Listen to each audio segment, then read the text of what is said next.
अस्सलामुअलैकुम।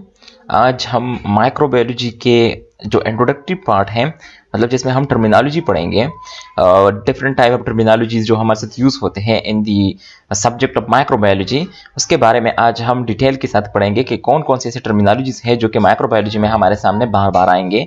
अगर हमें उनके बारे में इल्म हो तो फिर समझने में आसानी होती है। अगर अभी तक आप लोगों ने हमारे स्टडी ऑनलाइन चैनल को सब्सक्राइब नहीं किया है तो जल्द से जल्द सब्सक्राइब करें ताकि हमारे नए नए अपडेट्स आप लोगों को जल्द से जल्द आते रहे। अच्छा जी, तो सबसे पहले तो माइक्रोबायोलॉजी की डिफिनेशन क्या है। So as the word indicate, micro means very small, ठीक है, bio means life and logos means study. So microbiology is the branch of science that deals with the study of micro organisms, ठीक है, जो कि micro organisms की life के साथ क्या करती है, डील करती है। उसको हम क्या कहते हैं, माइक्रोबायोलॉजी कहते हैं। Micro organisms are the living things which can not be seen with naked eyes but can be seen with the help of microscope. Micro organisms हमारे साथ वो लिविंग ऑर्गेनिजम्स हैं, वो लिविंग थिंग्स हैं जो कि हमारे साथ नेकेड आई के थ्रू नजर नहीं आते, जो हमारी आंखें हैं उनसे हमें नजर नहीं आते, लेकिन इसके लिए हम माइक्रोस्कोप यूज करते हैं। माइक्रोस्कोप को हम यूज करते हैं जो कि हमारा एक इंस्ट्रूमेंट है जो चीजों को क्या करती है, माइक्रो चीजों को वो मैक्रो लेके आती है, ठीक है। सो माइक्रोस्कोप के थ्रू हम उनको इजीली देख सकते हैं। सो माइक्रोबायोलॉजी में हम इन्हीं माइक्रो ऑर्गेनिजम्स की क्या करते हैं, स्टडी करते हैं। डिफरेंट ब्रांचेस ऑफ माइक्रोबायोलॉजी हमारे साथ है, मतलब बैक्टीरियोलॉजी हो गई, द स्टडी ऑफ बैक्टीरिया, ठीक है। बैक्टीरियोलॉजी में हम स्टडी ऑफ बैक्टीरिया करेंगे। वायरोलॉजी हो गई जिसको हम स्टडी ऑफ वायरसेस कहते हैं। प्रोटोजोलॉजी हो गई, the study of protozoa. Immunology हो गई, the study of immunity. Mycology हो गई, the study of fungi. And phycology हो गई, द स्टडी ऑफ एल्गी। ये डिफरेंट टाइप्स ऑफ ब्रांचेस हम इनसाइड माइक्रोबायोलॉजी पढ़ेंगे, ठीक है। यानी बैक्टीरियोलॉजी में हम बैक्टीरिया के बारे में पढ़ेंगे, वायरोलॉजी में हम वायरस के बारे में पढ़ेंगे, प्रोटोजवा के बारे में प्रोटोजोलॉजी में पढ़ेंगे। इम्यूनिटी जो कि हमारे साथ बहुत ही इंपॉर्टेंट रोल रखती है इन दी माइक्रोबायोलॉजी, ठीक है, इस सिस्टम के बारे में हम इम्यूनोलॉजी में पढ़ेंगे। माइकोलॉजी में हम फंगस के बारे में पढ़ेंगे और फाइकोलॉजी में हम एल्गी के बारे में पढ़ेंगे। डिफरेंट टाइप ऑफ टर्मिनोलॉजीज हमारे साथ यूज होते हैं in the subject of microbiology, like pathogen. Pathogen हमारे साथ क्या होता है, an organism which causes disease is called pathogen. हर वो फॉरेन बॉडी जो हमारे बॉडी में एंटर होती है और वो डिजीज काज करती है, हम उसको क्या कहते हैं, पैथोजन कहते हैं। Parasite, an organism that lives in human or on another species or creature and obtains food and shelter without benefiting but rather harming the host. Parasite हमारे साथ हर वो ऑर्गेनिज्म है जो कि किसी भी दूसरे ऑर्गेनिज्म या किसी भी दूसरी स्पीशी के अंदर रहता है और उनसे फूड और शेल्टर दोनों हासिल करता है, लेकिन उनको कोई बेनिफिट नहीं देता बल्कि उनको हार्म करता है, ठीक है। बस पैरासाइट हमारे साथ वो ऑर्गेनिज्म है जो कि दूसरे ऑर्गेनिज्म पर टोटली डिपेंडेंट होता है, शेल्टर भी उन्हीं का यूज करता है, फूड भी उन्हीं का यूज करता है, लेकिन उनको बेनिफिट तो कोई नहीं देता बल्कि उनको इनका गेस्ट क्या करता है, हार्म करता है। सेप्रोफाइट हमारे साथ an organism that lives on और drives its food from the dead organic matter और एजी फंजाई, ठीक है। सेप्रोफाइट हम उन ऑर्गेनिजम्स को कहते हैं जो कि हमारे साथ डेड बॉडी से क्या करती है, अपनी फूड को वो हासिल करती है, उनका शेल्टर, उनका फूड डेड बॉडीज होते हैं। लाइक फंगस हमारे साथ हो गए, फंजाई हमारे साथ उधर ही ग्रो करते हैं जहां पर हमारे साथ डेड बॉडीज होते हैं। नॉर्मल फ्लोरा को हम कुछ यूं डिफाइन करते हैं कि हमारे बॉडी में डिफरेंट टाइप ऑफ माइक्रोब्स रहते हैं, ठीक है, जो कि पैथोजेनिक नहीं होते लेकिन ये अपॉर्चुनिस्टिक होते हैं, ठीक है।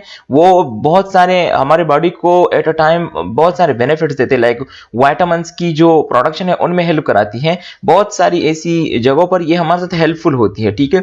लेकिन लेट सपोज आपकी इम्यूनिटी कंप्रोमाइज हो गई तो ये आपके साथ बहुत ज्यादा डेंजरस हो सकती है और ये पैथोजेनिक हो सकती है। सो नॉर्मल फ्लोरा को हम कुछ यूं डिफाइन करते हैं कि the microbes that live in are on another creature and benefiting each other in normal conditions, ठीक है। ये एक दूसरे को, क्योंकि जो माइक्रो ऑर्गेनिज्म होता है या जो माइक्रोब्स होते हैं जो एज ए नॉर्मल फ्लोरा हमारी बॉडी के अंदर रहते हैं, उनको हम फूड और शेल्टर दोनों प्रोवाइड करते हैं।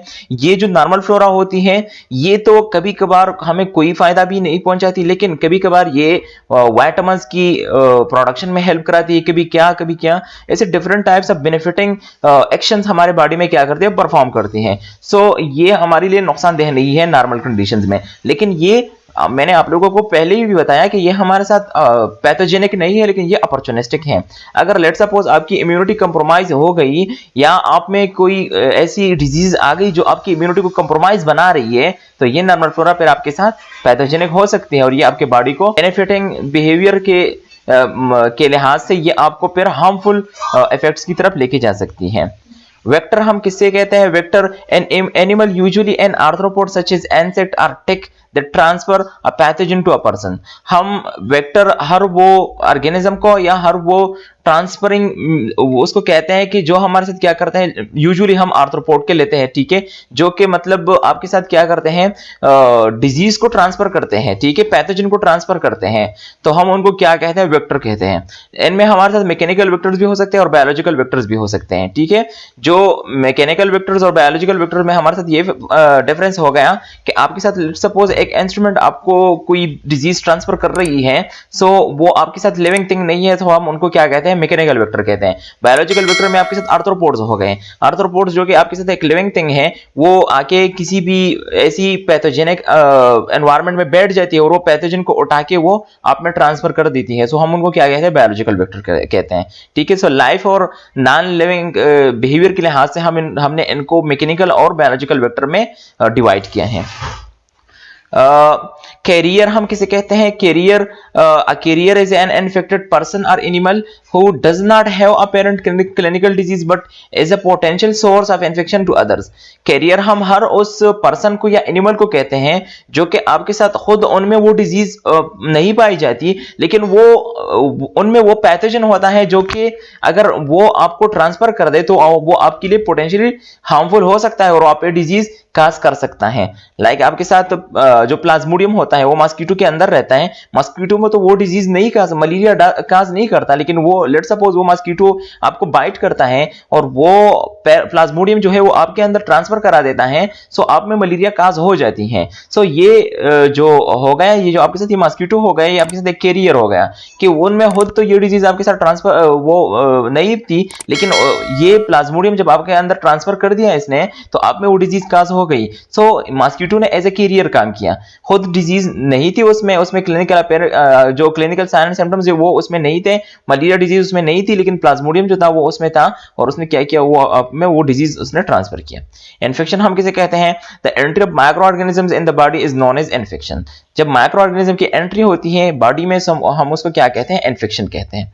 इंक्यूबेशन पीरियड हम उस पीरियड को कहते हैं जब आप में किसी पैथोजन की एंट्री होती है आपकी बॉडी में और वो तब तक अपने प्रोलिफरेशन या डिवीजन को कंटिन्यू रखता है जब तक वो अपना first sign and symptom show ना करे। सो हम उस पीरियड को क्या कहते हैं? इंक्यूबेशन पीरियड कहते हैं। ये एक स्पेसिफिक लम्हा होता है जिसमें एक पैथोजन अपने साइन एंड सिम्टम को क्या करता है? शो करता है।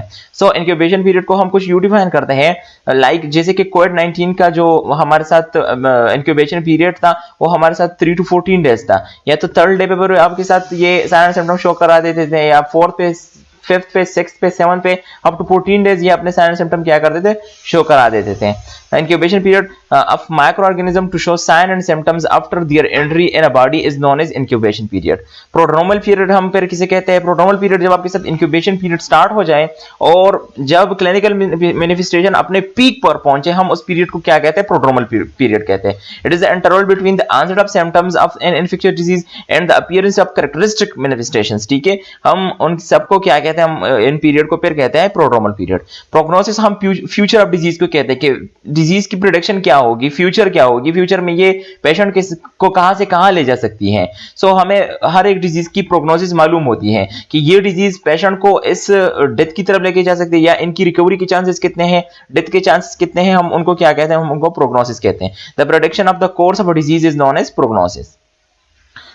एपिडेमियोलॉजी हम द स्टडी, इसमें हम एपिडेमियोलॉजी में हम डिजीज की अकरेंस के बारे में पढ़ते हैं कि हमारे साथ डिजीज कैसे अकर हुई, कहां पर अकर हुई, कितने मकदार में अकर हुई। हम इन सारी चीजों को, हम इन सारे फैक्टर्स को जब मैयर करते हैं वो हमारे साथ एपिडेमियोलॉजी में मैयर होती हैं। The study of occurrence of disease, how, when and where it occurs and how it is transmitted, हम इन सारी चीजों को क्या एपिडेमियोलॉजी में स्टडी करते हैं, ठीक है। Epidemiology basically the study of disease occurrence, ठीक है, कि डिजीज आपके साथ किस तरह अकर हो रही है। सो इन सब सब चीजों को हम एपिडेमियोलॉजी में पढ़ते हैं। एपिडेमियोलॉजी में हमारे साथ different type of terms use होते हैं like epidemic, endemic, pandemic and sporadic. अब एपिडेमिक हमारे साथ क्या है? An unusual sudden onset of a disease which breaks out in a region of a country. आपके साथ ऐसी एक अनयूजुअल सडन ऑनसेट हो जाए डिजीज के, जो कि आपके साथ एक कंट्री के किसी रीजन में बहुत ज्यादा वाफिर मकदार में आ जाए केसेस, हम उसको क्या कहते हैं? एपिडेमिक डिजीज कहते हैं। लाइक कॉलरा और अदर डिजीजेस ब्रोकन आउट आपके साथ कॉलरा हो गई या ऐसी कोई और डिजीज हो गई जो आपके साथ किसी भी एरिया में आपके साथ उनकी अनयूजुअल अकरेंस क्या हो जाए, आ जाए, तो हम उसको क्या कहते हैं? एपिडेमिक डिजीज कहते हैं। एंडेमिक डिजीज हम किसे कहते हैं? अ disease which is usually found in an area in a country. ठीक है, आपके साथ एक डिजीज जो कि यूजुअली एक एरिया में रहती है, एक कंट्री की किसी एरिया में आपके साथ वो यूजुअली रहती है, हम उनको क्या कहते हैं? Endemic disease. Like typhoid. ठीक है, टाइफाइड डिजीज हो गई जो भी किसी भी मतलब कंट्री में आपके साथ क्या, किसी एरिया में आपके साथ क्या हो, बहुत ज्यादा कॉमन हो, सो हम उनको क्या कहते हैं? एंडेमिक डिजीज कहते हैं।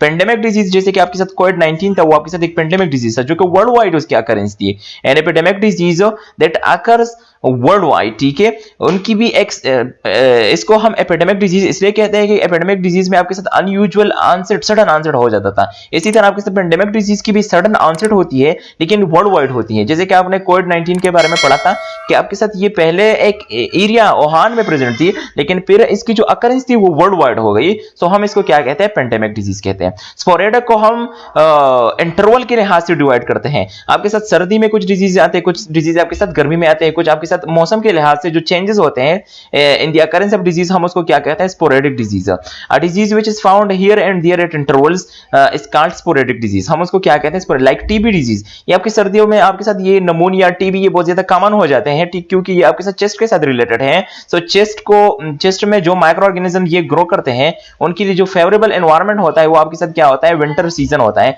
सो विंटर सीजन में ये आपके साथ ये जो डिजीज होती है, इनको हम इसलिए स्पोरेडिक कहते हैं कि ये इंटरवल्स में आपके साथ क्या होती है? एक पीक पर पहुंच जाती है, फिर वो इनका जो ये इंटरवल खत्म हो जाए तो फिर ये दोबारा से घट जाती है। अच्छा जी, आइसोलेशन के बारे में एक बहुत बड़ा यूनिट हमने कवर कराया है, जो कि हम नीचे डिस्क्रिप्शन में इसका वो लिंक दे देंगे, आप लोग पढ़ सकते हैं कि इसके डिफरेंट टाइप्स क्या है, लाइक स्ट्रेक्ट, रिस्पिरेटरी, जो डिफरेंट टाइप्स ऑफ आइसोलेशन है वो हमने पढ़े हैं, उसमें आप लोग उसमें पढ़ सकते हैं, जो समझ सकते हैं। आई होप कि आप लोगों ने काफी हद तक हमारी इस टॉपिक को, इस चैप्टर को समझ आ गया होगा। लेट सपोज फिर भी अगर कोई कॉम्प्लिकेशन है तो आप कमेंट सेक्शन में पूछ सकते हैं और आप अपने मुताबिक कोई टॉपिक हमें दे सकते हैं, हम उनको विल डिफाइन क्या करेंगे, हम उनको काफी हद तक आप लोगों को समझा सकते हैं। I hope you would like the video. Thank you for listening.